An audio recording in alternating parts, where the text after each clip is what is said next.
अब का रखो यहाँ पे छोड़ दे चल भजन करेंगे वन में। अब का रखो यहाँ पे छोड़ दे चल भजन करेंगे वन में। अब का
सब रिश्ते नाते तोड़ दे चल भजन करेंगे वन में।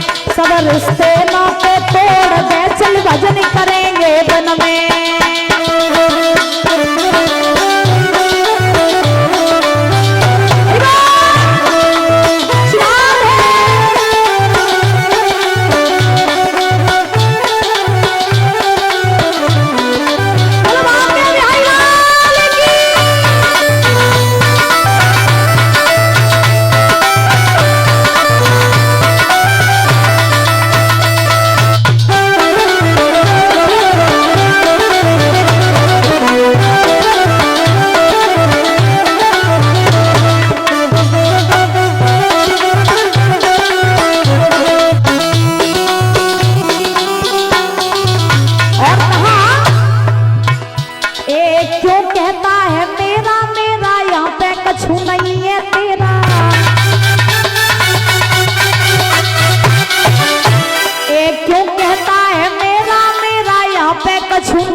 हरी से जोड़ ले चल भजन करेंगे वन में। अब का रखो यहाँ पे छोड़ दे चल भजन करेंगे वन में।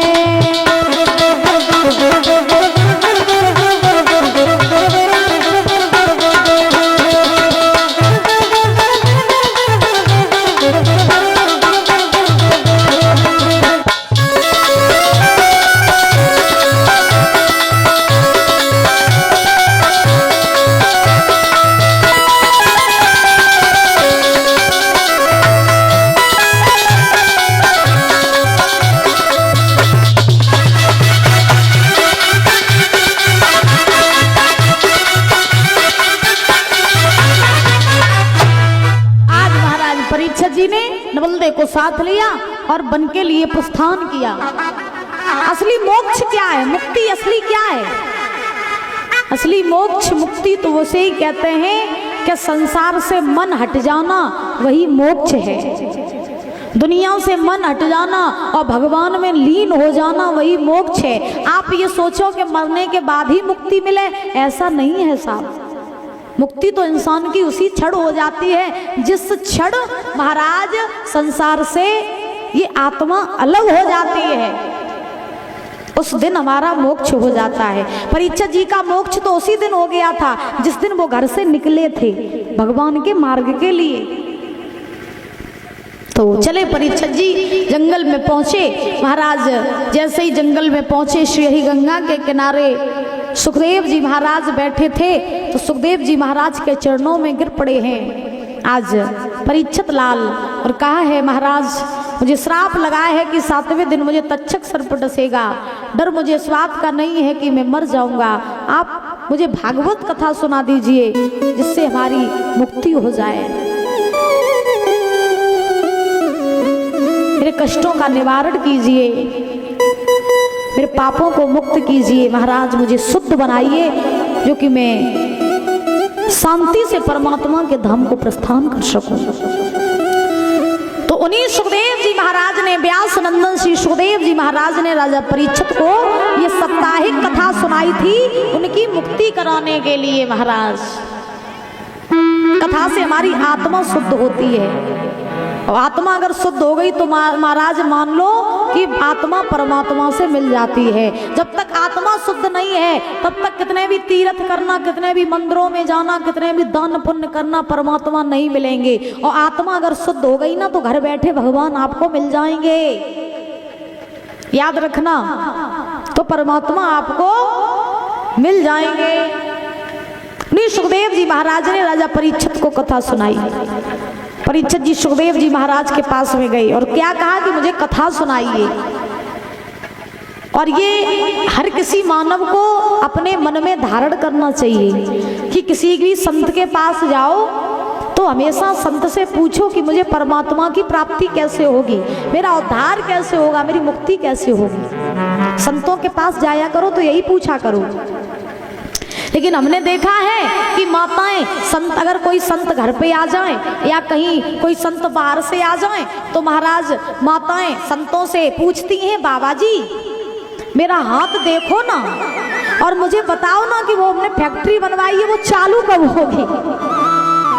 हाँ महात्मा जी मेरा हाथ देखो ना और मुझे बताओ ना कि मेरे लड़के की नौकरी कब लगेगी, मेरा 4 मंजिल मकान कब बनेगा, हम पैसे वाले कब बनेंगे। लोग यही पूछते हैं। मैया पूछती हो भगवान संतों से, यही पूछती हो कि पैसा वाले कब बनेंगे। देखो बता रही है कि हाँ यही पूछते हैं। तुम पूरा दिन पैसा पैसा करती रहती हो, सब जिंदगी पैसा पैसा, मंदिरों में जाती हो तो भी भगवान से पैसा मांगती हो, संत घर पे आ जाए तो उनसे कहती हो हम पैसा वाले कब बनेंगे। अब पैसा तुम साथ लेके जाओ तब तो तुम पैसा पैसा करो, साथ लेके जाती नहीं हो, तुम कहती हो पैसा पैसा है। हाँ लेकिन ऐसा नहीं करना चाहिए। जब भी देखो पैसा भी जीवन में जरूरी है। आज के जमाने में दादा सही बताएं, कलयुग की सच्चाई ये है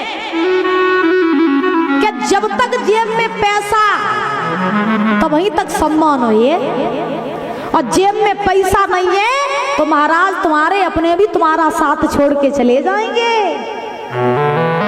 ये दुनिया की सच्चाई है।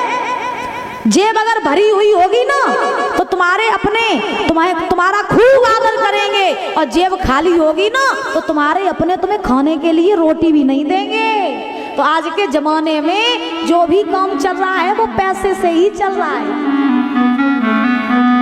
हम नहीं कहते कि आप माया से दूर रहो, अरे जब हम खुद माया में फंसे हैं तो हम आपको क्या ही कह सकते हैं। हम खुद माया में फंसे अगर हम अपनी बात करें तो,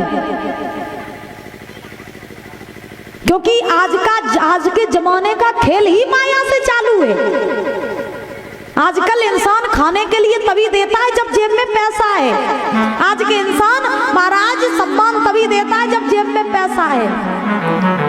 इंसान के पास पैसा होता है तो सब रिश्ते नाते उसके हाथ में होते हैं, और जिसके पास पैसा नहीं होता है उसके अपने भी उसका साथ छोड़ के चले जाते हैं। तो पैसा का होना बहुत जरूरी है, लेकिन पैसा कमाओ कैसा, मेहनत से कमाओ ना, खुद की मेहनत से कमाओ, अपनी दम पर पैसा कमाओ और अपनी दम पर ऐश करो, तब आनंद आता है जिंदगी जीने का। लेकिन हाँ संतों के पास कभी भी जाओ तो महाराज हमेशा पूछो कि हे प्रभु हमें ये बताइए कि हमें परमात्मा की प्राप्ति कैसे होगी। जिस दिन तुम्हें भगवान मिल गए उस दिन दुनिया का सारा सुख तुम्हें मिल जाएगा, और जब तक भगवान से परे हो तब तक कुछ मिलने वाला नहीं है। बोली राधा रानी सरकार की, प्रेम से बोलो राधे राधे। तो महाराज आज सुखदेव जी महाराज ने राजा परीक्षित जी को ये कथा सुनाई। अब 88,000 ऋषियों ने पूछा महाराज ये सुखदेव जी महाराज कौन थे, इनको कथा का ज्ञान कहां से हुआ था। तो सूत जी महाराज ने कहा सुखदेव जी महाराज को ज्ञान कथा का भोले बाबा से हुआ था। भोले बाबा से कैसे हुआ ये सुनिए। एक समय की बात, नारद जी जो थे वो महाराज अपने बैठे हुए हैं और मन ही मन में सोच रहे हैं कि बहुत दिन हो गए हमने किसी देवी देवता में लड़ाई नहीं करवाई। तो तो आज किसी देवी देवता हम लड़ाई करवाएंगे चल के। तो नारद जी ने सोचा कि लड़ाई करवाएं किसमें, लक्ष्मी नारायण में तो बहुत बार लड़ाई करा चुके, ब्रह्मा ब्रह्मांडी में बहुत बार लड़ाई करवा चुके, आज लड़ाई किन में करवाएं। तो नारद जी ने सोचा आज लड़ाई भोले बाबा में और पार्वती में करवाएंगे चल के। नारद जी का स्वभाव था, नारद जी का स्वभाव था, कैसा स्वभाव था? नारद जी का ऐसा स्वभाव था कि जहाँ लड़ाई ना हो वहां लड़ाई करवाना, और जहाँ लड़ाई हो रही हो वहां सलाह करवाना, ऐसा नारद जी का स्वभाव था। नारद जी इधर की उधर बहुत किया करते थे महाराज। हाँ, नारद किसे कहते हैं? नारद, जिनकी बात कोई रद्द ना कर सके वही नारद। और सही बात है, नारद जी की बात कोई रद्द नहीं कर सकता था। जहां भी नारद जी जाते थे उनकी बात सब कोई मानते थे।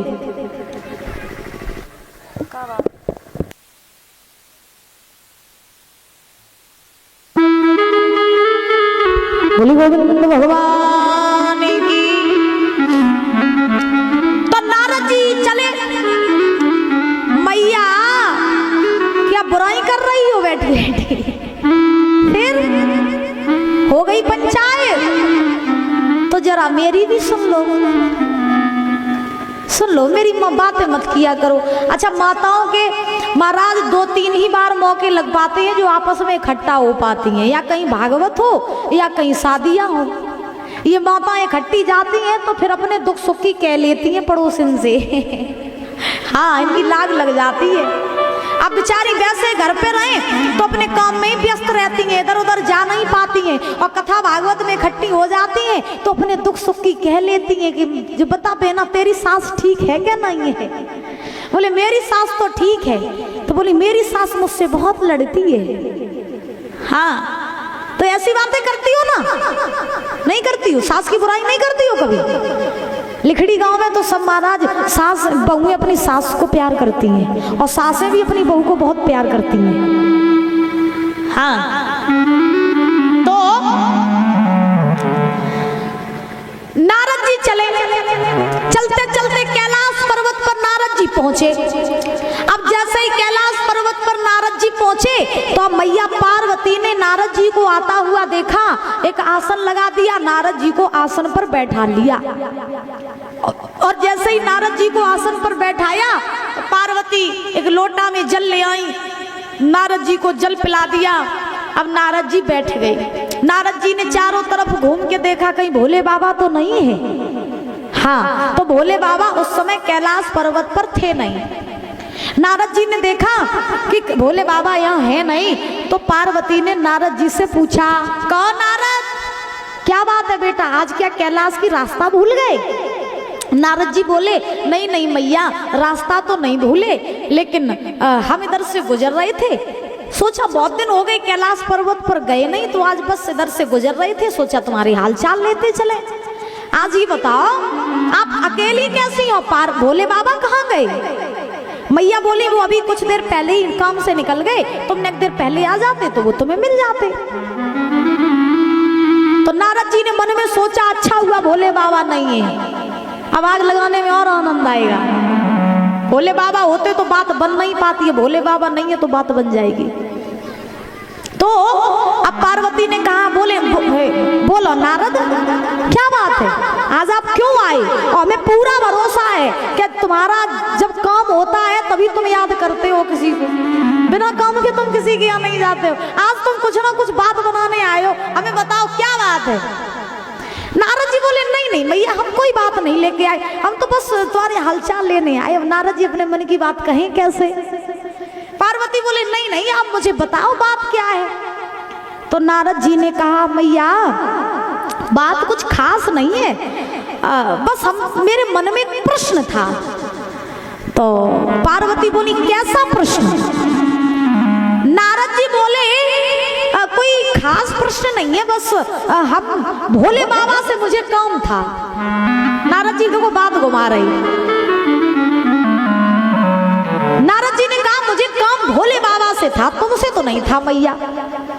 तो पार्वती बोली भोले बाबा से क्या काम था? तो नारद जी बोले हम उनसे एक बात पूछने आए थे। पार्वती बोली हमें बता दो ना क्या बात पूछने आई, तुम हमें बता दो, हम उन्हें बता देंगे।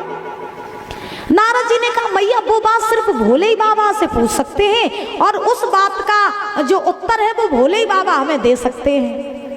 पार्वती सोचने लगी ऐसी कौन सी बात है जो भोले बाबा को पता है और हमें नहीं पता है। अरे हम भी तो उनकी अर्धांगिनी है, हम भी तो उनकी पत्नी है। पार्वती को तो और गुस्सा आया। पार्वती ने नारद जी से कहा अब तो नारद तुम्हें बताना ही पड़ेगा कि वो बात कौन सी है। तो नारद जी ने कहा मैया तुम छोड़ो, रहने दो, तुम नहीं बता पाओगी। पार्वती बोली मुझसे पूछो वो बात क्या है। तो नारद जी बोले पक्की बात पूछूं? बोले पूछो। तो नारद जी ने कहा अच्छा एक बात बता दो कि भोले बाबा आपसे कितना प्रेम करते हैं, आपसे प्रेम कितना करते हैं भोले बाबा। पार्वती बोली भोले बाबा मुझसे इतना प्रेम करते हैं, इतना प्रेम करते हैं कि मेरे जितना प्रेम वो किसी को नहीं कर सकते। और उनकी छोटी बड़ी बात जो भी कुछ भी होती है वो भोले बाबा मुझे सब बात बताते हैं। तो इतना प्रेम करते हैं मुझसे भोले बाबा। नारद जी बोले वो आपसे कोई बात नहीं छिपाते। पार्वती बोली कोई बात नहीं छिपाते, वो सब बात बताते। तो नारद जी बोले मैया अगर वो तुमसे कोई बात नहीं छिपाते तो तुम्हें एक बात तो पता होगी। पार्वती बोली कौन सी? नारद जी बोले कि भोले बाबा के गले में मैंने एक माला देखी है जिसमें पूरी माला में मुंड लगे हैं, पूरी माला में मुंड पहने हैं भोले बाबा। तो क्या आप मुझे बता सकती हैं कि उस माला में जो मुंड लगे हैं वो मुंड किसके हैं? क्या आप मुझे बता सकती हैं? पार्वती अब तो चुप हो गई क्योंकि वो उस बात का आंसर जानती ही नहीं थी। पार्वती चुप हो गई। अब पार्वती सोचने लगी अब तो नाक कट गई है। अभी मैंने इनसे कहा था कि भोले बाबा मुझे सब बात बताते, अब ये बात तो मुझे आज दिन तक बताई ही नहीं। अब मैंने कैसे आंसर दे? अब पार्वती चिंता में बैठी। अब पार्वती से नारद जी बोले क्या बात है मैया, सोच क्या रही हो, बताओ ना कि मुंड किसके हैं, बताओ ना। पार्वती बोली लाला अब वो आ जाए तो हम उनसे पूछ लेंगे, अभी तो मुझे पता नहीं है, आ जाए तो पूछ लेंगे। तो नारद जी बोले इसका मतलब आपको इतनी बड़ी बात पता नहीं? पार्वती बोली नारद आज दिन तक मैंने उनसे पूछा नहीं, उन्होंने मुझे बताया नहीं, तो मुझे पता नहीं है, मुझे पता नहीं है। तो नारद जी ने कहा मैया इसका मतलब ये है कि भोले बाबा आपसे कम प्रेम करते हैं, भोले बाबा आपसे कम प्रेम करते हैं जो उन्होंने इतनी बड़ी बात छिपा ली आपसे। अब पार्वती बोली हाँ ये बात तो तुमने ठीक कह दी, भोले बाबा मुझसे कम प्रेम करते हैं इसीलिए उन्होंने मुझे बात नहीं बताई। अब तुम जाओ और अब कुछ भी हो जाए हम उनसे जरूर पूछेंगे कि माला में मुंड किसके है। अब नारद जी वहां से अपना काम बना के निकल गए। नारद जी समझ गए कि अब आग लग गई, हाँ अब बात पक्की बन जाएगी। तो नारद जी अपना काम बना करके वहां से निकल गए।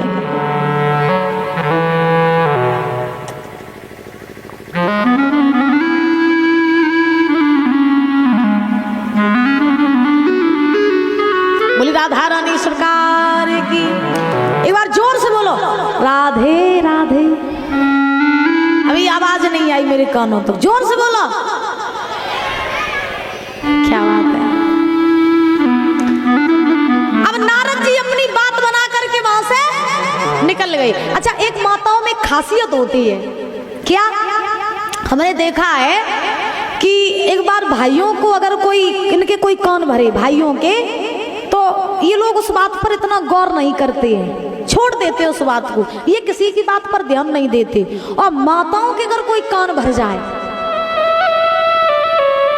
माताओं के अगर कोई कान भर जाए कि देखो तुम्हारी जो सास है ना वो तुम्हारी बुराई करती है, तो ये अपनी सास से लड़ने लगेंगी। बेशक सास सीधी हो लेकिन ये लड़ने लगेंगी, क्योंकि ये जितना भरोसा खुद पर नहीं करती उससे कई गुना ज्यादा ये दूसरों पर करती है। ये माताओं में खासियत होती है। तो देखो अब पार्वती जो रहे वो महाराज वहीं पर बैठ गई गुस्से में। अब पार्वती सोचने लगी आज पूछेंगे, आने दो भोले बाबा से कि मुझसे ये इतनी बड़ी बात छिपाई कैसे। अब नारद जी तो वहां से चले गए महाराज। अब पार्वती गुस्से में बैठी। कुछ देर बाद भोले बाबा आए। भोले बाबा ने पार्वती से कहा पार्वती एक लोटा में जल लाने दो जरा। पार्वती मुंह फेर के बैठ गई, नहीं बोली, गुस्से में बैठी, मुंह फुला करके महाराज। इनसे अगर लड़ाई हो जाए इनकी किसी से, फिर देखो इनका इतना बड़ा मुंह हो जाता महाराज, मुंह फुला के बैठ जाती, फिर किसी से बात नहीं करती हैं। पति कितना भी बात करने की कोशिश करे, लेकिन महाराज गुस्सा है तो गुस्सा है। हाँ, भोले बाबा आए, भोले बाबा ने पार्वती से कहा, पार्वती एक लोटे में जल ला दो, मुझे प्यास लगी। पार्वती नहीं बोली। अब भोले बाबा ने फिर से कहा, पार्वती सुन लो ना। पार्वती बोली, मुझसे बात क्यों कर रहे हो, तुम तो मुझसे प्रेम ही नहीं करते हो, मुझसे बात मत करो, मैं नहीं आपसे बात कर रही हूँ। भोले बाबा समझ गए आज बात कुछ गड़बड़ है, आज ये गुस्से में लग रही है, आज कुछ बात जरूर हुई है। तो भोले बाबा समझ गए कि बात बिगाड़ी हुई है तो नारद ने बात नारद ने ही बिगाड़ी होगी। तो महाराज पार्वती से भोले बाबा ने पूछा, अच्छा पार्वती ये बताओ नारद आए थे क्या, नारद जी आए थे? पार्वती बोली, हाँ आए थे, अभी अभी चले गए। भोले बाबा समझ गए वही बात बिगाड़ के चले गए, वही इनको गुस्सा करके चले गए। वो कोई ना कोई बात ऐसी जरूर कह के गई होंगे जिससे ये नाराज है। अब भोले बाबा ने पार्वती से पूछ लिया, पार्वती अगर नारद यहाँ पर आए थे तो कोई बात नहीं, लेकिन ये बताओ कह के क्या गए, तुमसे कह के क्या गए? तो पार्वती बोली, क्यों बताऊं मैं तुमको वो मुझसे क्या कह के गए, हम क्या तुमसे बात कर रहे हैं, मुझसे बात मत करो।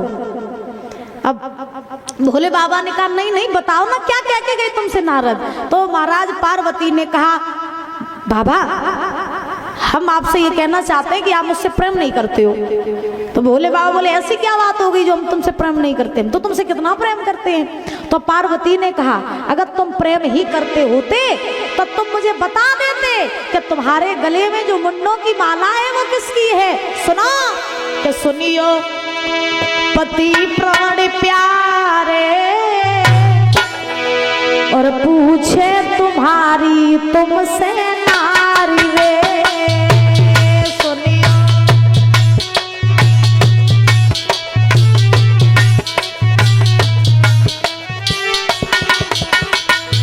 पार्वती ने कहा, स्वामी हम तुमसे पूछ रहे हैं कि तुम ये जो माला पहने हो मुंडों की, ये माला किसकी है? इतने दिन हो गए तुम्हारे साथ रहते रहते, तुमने ये बात मुझे कभी नहीं बताई। सुनो, ए मुंड माला क्यों गले में तुमने नाए बताई,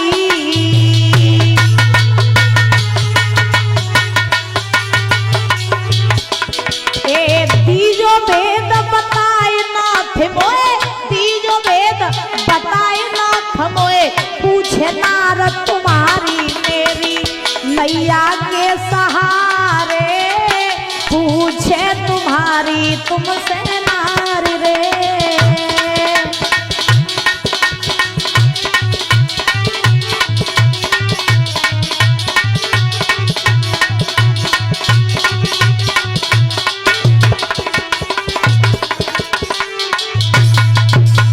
आज महाराज ध्यान रखना, पार्वती ने भोले बाबा से पूछा कि तुम्हारे गले में जो मुंडों की माला है, ये इसमें मुंड किसके हैं?